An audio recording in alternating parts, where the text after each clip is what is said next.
कहानी की शुरुआत में हम एक फ्यूचरिस्टिक जेल को देखते हैं जहां माफिया नाम का एक शो चल रहा था। शो के शुरू होने पर गेम मास्टर ने दर्शकों और खिलाड़ियों को गेम्स के रूल बताए। इस गेम में 11 प्लेयर्स थे, जिनमें से 9 आम लोग और 2 माफिया गैंगस्टर्स थे, मगर कोई भी ये नहीं जानता था कि कौन कौन है। इस गेम में आम लोगों यानी सिविलियंस का मकसद था कि वो माफिया को ढूंढकर उन्हें गेम से बाहर कर दें, और माफिया का मकसद था कि वो सिविलियंस होने का नाटक करके गेम में आखिर तक बने रहें।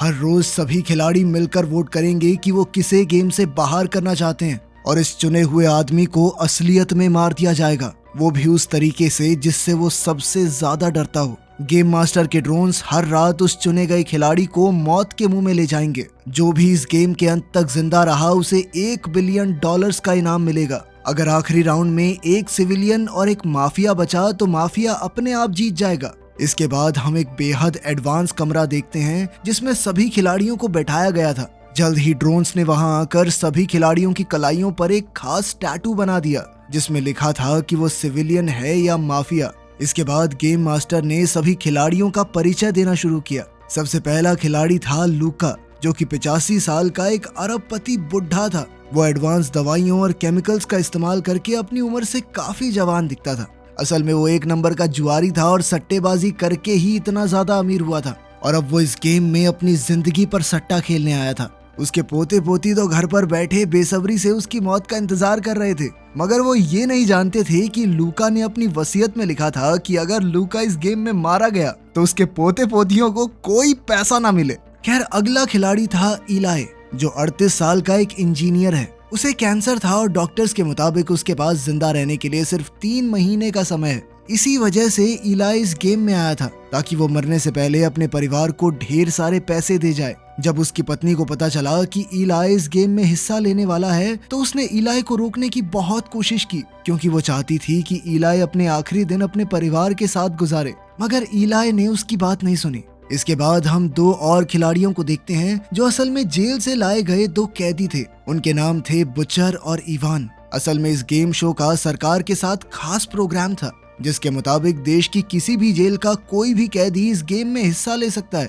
अगर वो जीत गया तो उसे पैसों की बजाय आजादी मिल जाएगी और पैसे जाएंगे सरकार को। खैर, अब गेम मास्टर ने परिचय देना बंद किया और खिलाड़ियों को अपनी पहचान बताने को कहा, मगर सभी ने कसम खाकर कहा कि वो तो सिविलियंस हैं। इसके बाद उन सबको 10 मिनट का समय दिया गया जिसमें उन्हें चुनना था कि आज किसे इस ग्रुप से निकलकर मौत के मुंह में जाना होगा। बाहर सभी खिलाड़ियों के दोस्त और परिवार वाले टीवी पर ये शो देख रहे थे और उनकी धड़कनें तेज हो गई। कॉन्स्टेंटाइन नाम के खिलाड़ी ने इस राउंड में वोट ही नहीं किया, पर मैरी नाम की कंटेस्टेंट ने किलियन का नाम दिया और पीटर ने भी उसकी हाँ में हाँ मिला दी। तभी बुचर को एहसास हुआ कि उसने मैरी और पीटर दोनों को टीवी पर देखा है। तब ये खुलासा होता है कि मैरी 24 साल की एक मशहूर बैले डांसर है और पीटर उसका सबसे बड़ा फैन। बदकिस्मती से एक दिन तेज बारिश की वजह से मैरी का खतरनाक एक्सीडेंट हो गया था और उसकी टांगें इस कदर जख्मी हो गई कि डॉक्टर ने कहा कि आज के बाद वो दोबारा कभी डांस नहीं कर पाएगी। उस दिन से बारिश और बिजली मैरी का सबसे बड़ा डर बन गए।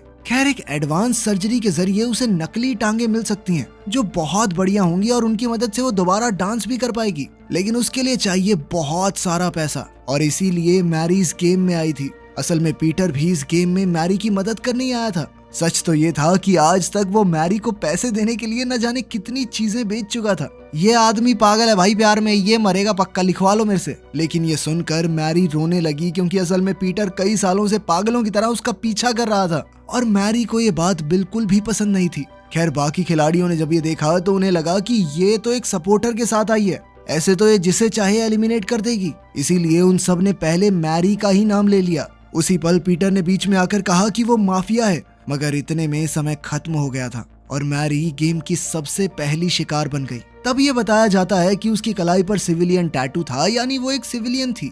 खैर, फिर उसकी कुर्सी अचानक अपने आप छत पर बने एक बड़े से काले गोले की ओर बढ़ने लगी। इधर पीटर ने उसे बचाने की कोशिश की, मगर वो अपनी कुर्सी से बंधा हुआ था। उस रहस्यमयी काले गोले में घुसते ही मैरी बेहोश हो गई और अपनी जिंदगी के सबसे बड़े डर से उसका सामना हुआ। उसने देखा कि वो अंधेरी रात में घने जंगल में फंस गई थी। अचानक जोरदार बारिश शुरू हो गई और जैसे ही बिजली गिरी तो वो तेजी से भागने लगी। उसी पल बिजली उसका पीछा करके उस पर जोरदार हमले करने लगी ताकि वो चट्टान की दिशा में भागे। अब इस भयंकर तूफान से बचने के लिए मैरी चट्टान से कूद गई, मगर बीच हवा में ही उस पर बिजली गिर पड़ी, जिससे उसकी दर्दनाक मौत हो गई। उसी पल उसका शरीर हवा में ही भस्म होकर उस गोले में ही समा गया। बाद में गेम मास्टर ने ऐलान किया कि पहली रात हो चुकी है और फिर ड्रोन सभी खिलाड़ियों के ऊपर उड़कर अगला शिकार ढूंढने को तैयार हो गए। अब की बार सबने बुचर को चुना तो बुचर गुस्से में सबको गालियां देने लगा। खैर फिर उसकी कुर्सी उड़कर काले गोले में समा गई और फिर हमें गेम से पहले हुआ उसका दिमागी हालत का टेस्ट दिखाया जाता है। साइकोलॉजिस्ट ने उससे कई सवाल पूछे, मगर बुचर ने ज्यादा जवाब नहीं दिए। उसने कहा कि उसे किसी भी चीज से डर नहीं लगता, पर बाद में उसने कहा कि वो बेवकूफों की टोली के बीच एक बेवकूफ की तरह नहीं मरना चाहता। खैर अब उस गोले में बुचर का आखिरी समय शुरू हुआ, जहां वो एक डरावने से मौत के कुएं में था। जल्द ही दो हट्टे कट्टे पहलवान वहां आए तो उन्हें देखते ही दर्शक जोर जोर से चिल्लाकर मार पिटाई की मांग करने लगे। कुछ ही पलों में दोनों पहलवानों ने बुचर को बड़ी बेरहमी से पीटना शुरू कर दिया और बुचर उनके सामने टिक नहीं पाया। वो उसे उठाकर इधर उधर पटक रहे थे, मगर अचानक बुचर ने जमीन से मिट्टी उठाकर उसकी आंखों में झोंक दी और फिर एक बोतल से उन पर हमला बोल दिया। उसने लगातार जोरदार वार करके एक पहलवान को मार गिराया, पर तभी दूसरे ने उसे धक्का दे दिया। खैर बुचर फिर भी रुका नहीं और जमीन से चीजें उठा उठा कर अपने दुश्मन पर जबरदस्त हमले करता रहा। उसने पहलवान की हड्डियां तोड़कर उसे मार डाला, मगर ये क्या, वो बार बार जिंदा होकर वापस लौट आता था। आखिरकार कई बार मारने के बाद पहलवान वापस जिंदा नहीं हुआ और इधर असली जेल में मौजूद उसके सभी साथी ये देखकर तालियां बजाने लगे। बुचर को लगा कि अब वो सच में आजाद हो जाएगा, मगर जैसे ही उसने एक कदम पीछे रखा तो उसका पैर फिसल गया और जमीन पर रखे लोहे के सरिये उसके सर में घुस गए, जिससे उसकी मौके पर ही मौत हो गई। उधर शो में पीटर अब भी मैरी की मौत पर गुस्सा था, इसलिए उसने कहा कि बुचर का यही हाल होना चाहिए था। कुछ देर बाद गेम मास्टर ने ऐलान किया कि अब अगले वोट की बारी है, पर इस बार उनके पास 8 मिनट का समय था। तभी अचानक कॉन्स्टेंटिन ने कहा कि वो जानता है कि माफिया कौन है। फिर हमें पता चलता है कि बचपन में उसे पहले ही भविष्य दिखाई दे जाता था। उसे सब पता चल जाता था कि कब वो टेस्ट में फेल होगा, कौन सी लड़की उसे धोखा देगी, वगैरह वगैरह। जल्द ही लोग उसे ब्लैक मैसेंजर के नाम से जानने लगे और जब वो बड़ा हुआ तो पैरासाइकोलॉजिकल शोज पर जाने लगा। इसके अलावा वो युद्ध के समय में सरकार को जरूरी सलाह भी देता ताकि वो लड़ाई जीत सके। उसका सबसे बड़ा डर था कि वो बुढ़ा होकर नहीं मरना चाहता। खैर अब कॉन्स्टेंटीन ने कहा कि पीटर माफिया है। तब पीटर ने उससे पूछा कि अगर उसे सब पता चल ही जाता है तो उसने मैरी को सिविलियन होने के बावजूद मरने क्यों दिया। कॉन्स्टेंटीन ने कहा कि उसे सारा पैसा अपने लिए चाहिए, वो किसी सिविलियन के साथ पैसा बांटना नहीं चाहता।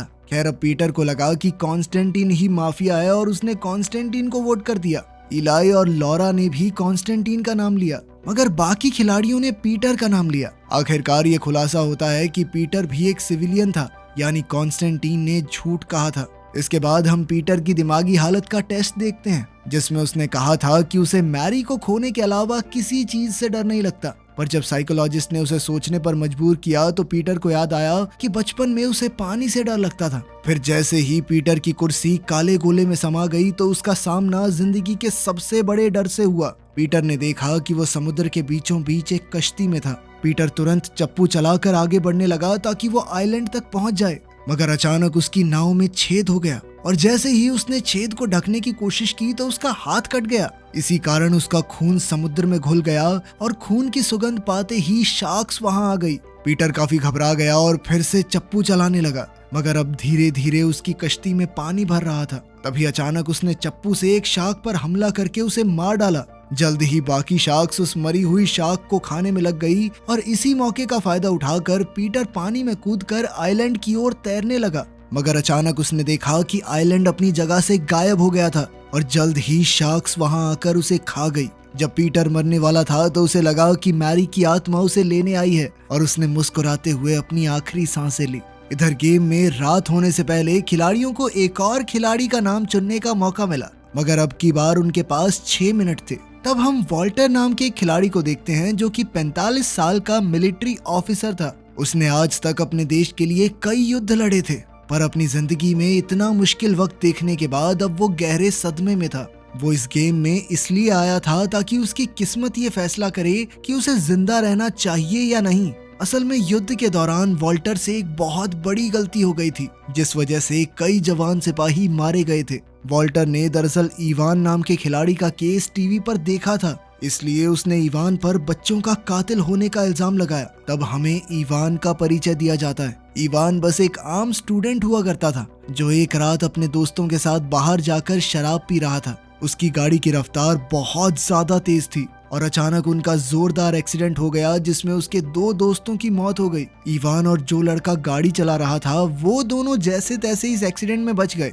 असल में सड़क पर मौजूद एक औरत ने उनकी जान बचाई थी, मगर बाद में केस के दौरान दूसरे लड़के के माँ बाप ने अपने बेटे को बचाने के लिए इवान पर इल्जाम लगाया कि वो गाड़ी चला रहा था, जिसके बाद उसे जेल भेज दिया गया। अब उसकी जिंदगी का सबसे बड़ा डर ये था कि कहीं वो जेल में ही मर ना जाए। खैर, फिर इवान ने सबसे कहा कि वो बेकसूर है और उसे बिना बात फंसाया गया है। फिर उसने लॉरा से कहा कि उसने लॉरा को कहीं देखा है, मगर लॉरा ने कहा कि वो एक दूसरे को नहीं जानते।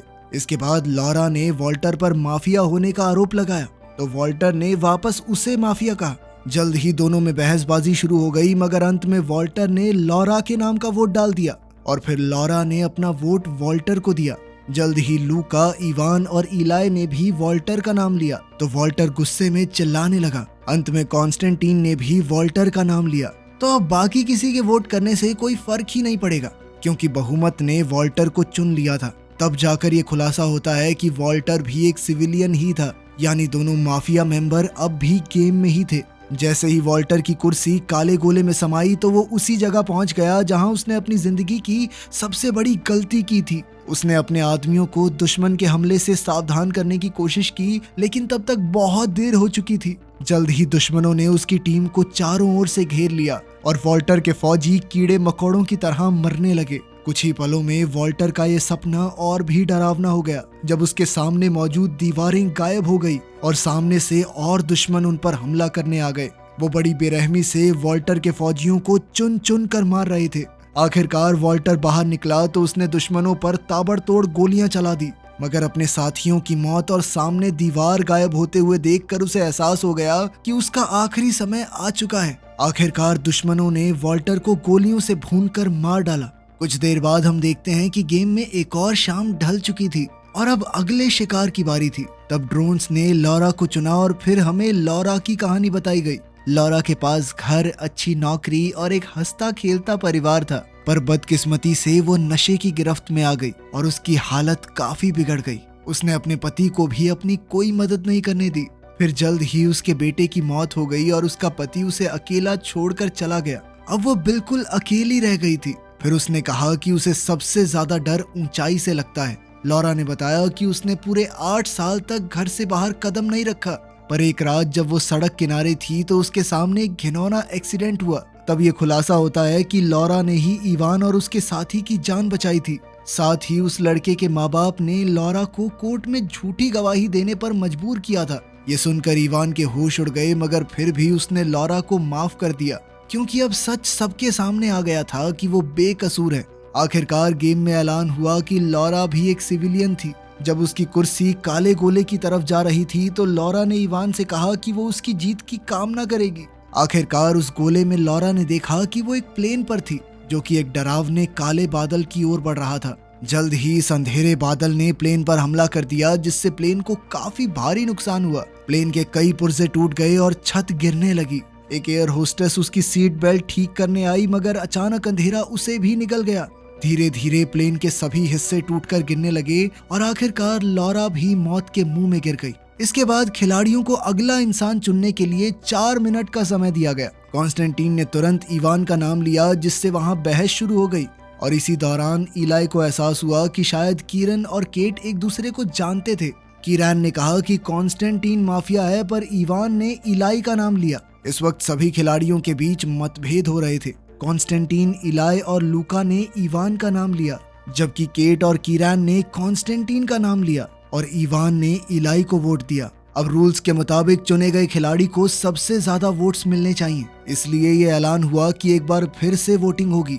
इस बार लूका ने अपना वोट बदलकर कॉन्स्टेंटीन को दे दिया और बाकी चारों ने पहले की तरह ही वोट किया। उसी समय कॉन्स्टेंटीन ने अपने आप को वोट देकर सबको हैरान कर दिया। शो में ये पहली बार हुआ था कि किसी ने अपने आप को वोट दिया था। आखिरकार ये खुलासा हुआ कि कॉन्स्टेंटीन ही माफिया था। इसके बाद जब वो काले गोले में पहुंचा तो उसने देखा कि वो सीढ़ियों से नीचे जा रहा था। फिर अचानक एक आदमी उससे टकरा गया और उसे दादाजी कहकर पुकारा। ये शब्द सुनते ही कॉन्स्टेंटीन गुस्से से भर गया, मगर जल्द ही वो जोर से खांसने लगा और तभी उसके सामने कई शीशे आ गए जिनमें उसने देखा कि वो तेजी से बूढ़ा हो रहा है। अब उसके लिए सीढ़ियां उतरना बेहद मुश्किल हो रहा था। मगर जैसे ही वो अपने आखिरी समय तक पहुंचा तो अचानक कॉन्स्टेंटीन जोर जोर से हंसने लगा। उसने कहा कि मैंने चीटिंग की है। सच तो ये था कि उसे बुढ़ापे से मरने से बिल्कुल डर नहीं लगता था, बल्कि ये तो उसके मुताबिक सबसे खूबसूरत मौत थी। खैर आखिरकार एक और शाम ढली और अब ड्रोन्स ने अगले खिलाड़ी को चुना। उन्होंने इवान को चुना, पर फिर यह पता चला कि वो भी एक सिविलियन था। उसे जाते देख केट की आंखों में आंसू आ गए, मगर इवान ने कहा कि उसे मरने का कोई गम नहीं है, क्योंकि अब यह साबित हो चुका है कि वो बेगुनाह है। जाने से पहले उसने अपनी माँ से कहा कि वो उनसे बेहद प्यार करता है और फिर उसने एक अच्छा बेटा ना बन पाने के लिए उनसे माफी मांगी। अंत में काले गोले में पहुंचकर उसने देखा कि वो एक जेल में था, जहां गार्ड्स उसे सजाए मौत के लिए ले जा रहे थे। तब इवान ने अपने मन में सोचा कि वो अपनी माँ के साथ एक बीच पर है, लेकिन तभी अचानक गार्ड्स ने उसे गोलियों से भूनकर मार डाला। अब इस खेल में सिर्फ 4 लोग बाकी थे, जिनमें से एक माफिया था। इस बार उनके पास वोट करने के लिए सिर्फ 2 मिनट का समय था और जल्द ही इसे लेकर उनमें बहस छिड़ गई। इलाई ने कहा कि कीरान और केट बॉयफ्रेंड गर्लफ्रेंड हैं, और तब हम कीरान की कहानी देखते हैं। कीरान एक जवान लड़का था जो अपने दोस्त के डेयर देने पर इस गेम का हिस्सा बना था। फिर गेम शुरू होने से एक दिन पहले उसकी मुलाकात केट से हुई और केट को उससे मिलकर न जाने क्यों इतना अच्छा लगा कि उसने अपनी जिंदगी के सारे राज कीरान के सामने रख दिए। उसने कहा कि उसे ऊंचाई, रेगिस्तान और सपनों से बेहद डर लगता है। फिर उसने बताया कि वो एक अनाथालय में पली बड़ी थी, इसलिए उसे लगता था कि इस दुनिया में उसकी रक्षा करने वाला कोई नहीं आएगा। खैर सच तो ये था कि केट और कीरान दोनों ही नहीं जानते थे कि वो गेम में दोबारा मिलने वाले हैं। खिलाड़ियों की बहसबाजी काफी देर तक चलती रही और अंत में समय खत्म हो गया। अब कंप्यूटर ने अगला खिलाड़ी चुना तो केट का नाम सामने आया। अब उसकी कुर्सी खुद ब खुद काले गोले की तरफ जाने लगी, मगर उसी पल कीरान भागकर उसकी कुर्सी से लटक गया ताकि वो दोनों एक साथ उस गोले में समा जाएं। खैर गोले में घुसते ही उन दोनों ने देखा कि वो दोनों कांच की जमीन पर खड़े थे और उनके चारों तरफ भयानक तूफान मंडरा रहा था। उनके एक कदम आगे बढ़ाने पर कांच टूट जाता था तो अचानक कीरान केट की तरफ दौड़ा और फिर वो दोनों मिलकर एक साथ दौड़ने लगे और उनके पीछे कांच की जमीन तेजी से टूटने लगी। अचानक उनके पैरों तले भी जमीन टूट गई और वो सीधा एक काले रेगिस्तान पर जा गिरे। उसी पल उन्हें एक चट्टान के ऊपर रोशनी का ट्रायंगल दिखाई दिया तो उन्होंने इसका पीछा करने का फैसला किया। जैसे ही वो आगे बढ़ रहे थे तो उनके पीछे की चट्टानें बड़े बड़े सांपों में बदलने लगी। ये सांप उनका पीछा करने लगे तो वो दोनों बहुत तेजी से दौड़े, लेकिन फिर अचानक उनके सामने एक भयंकर मॉन्स्टर आ गया। ये असल में कीरान के डर का नतीजा था, क्योंकि अब वो केट को खोने से सबसे ज्यादा डरता था। अब कीरान ने केट को छुपने को कहा और खुद मॉन्स्टर पर पत्थर फेंककर हमला करने लगा। जैसे ही वो मॉन्स्टर रोशनी के त्रिकोण के सामने आया तो अचानक उसकी रोशनी से उसका शरीर जलने लगा। तभी कीरान की नजर मॉन्स्टर के गले में लटक रहे दूसरे त्रिकोण पर पड़ी। अब वो तेजी से दौड़कर मॉन्स्टर की टांग पर चढ़ा और उसके गले से त्रिकोण चुरा लिया। अब उसने उसी त्रिकोण की मदद से रोशनी को मॉन्स्टर की तरफ डाइवर्ट करके उसे जलाकर राख कर दिया। इसके बाद उन दोनों को एक पत्थर दिखाई दिया जिस पर चेहरे बने हुए थे और उसकी एक आंख में त्रिकोण लगा हुआ था। अब उन्होंने मॉन्स्टर का त्रिकोण दूसरी आंख में लगा दिया तो अचानक वो पत्थर हिलने लगा और उसके सामने एक रास्ता बन गया जो सीधा एक घर को जाता था। जब वो उस घर में पहुंचे तो केट ने देखा कि ये वही अनाथालय था जहां वो बड़ी हुई थी। उसने देखा कि उसकी माँ उसे एक औरत को सौंपकर जा रही थी। तब ये खुलासा होता है कि केट को ये बात जानने का भी डर था कि उसके माँ बाप आखिर उसे क्यों छोड़कर चले गए। अब कीरान ने उसे याद दिलाया कि ये सब सच नहीं है। उसके माँ बाप ने क्या किया इसमें उसकी कोई गलती नहीं थी। तभी अचानक उनके आसपास की सभी चीजें टूटने लगी और अंत में वो दोनों गेम मास्टर के सामने खड़े थे। इसका मतलब ये था कि अब गेम में एक सिविलियन और एक माफिया बचा था। अंत में विजेता घोषित करने से पहले शो में एड आ गई।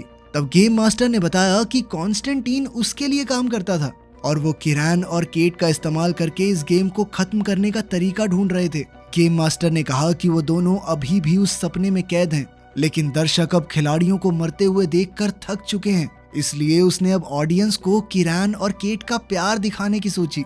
आखिरकार गेम मास्टर ने गेम में हिस्सा लेने के लिए उनका शुक्रिया अदा किया और उन्हें आजाद करके शो से बाहर भेज दिया। कुछ समय बाद हम देखते हैं कि इलाई अपने घर लौट आया था और उसने अपने परिवार को बताया कि वही आखिरी माफिया था, यानी वो गेम जीत चुका था। इसके बाद वो 3 महीने की बजाय 10 महीने तक जिंदा रहा। वहीं दूसरी ओर लूक भी गेम से जिंदा बाहर आ गया, मगर उसे कोई पैसा नहीं मिला। तब उसने अपने सभी पोते पोतियों को अपनी जायदाद से बाहर कर दिया और अपनी सारी दौलत केट के अनाथ आश्रम को दान कर दी। उधर इवान की माँ को हर रोज अपने बेटे के लिए फूल मिलते थे, जिसका मतलब ये था कि उसकी मौत का गम सिर्फ वो नहीं बल्कि पूरा देश मना रहा था। तो क्या आप ऐसी कोई गेम खेलना चाहेंगे? कमेंट्स में जरूर बताना। मिलते हैं अगली वीडियो में।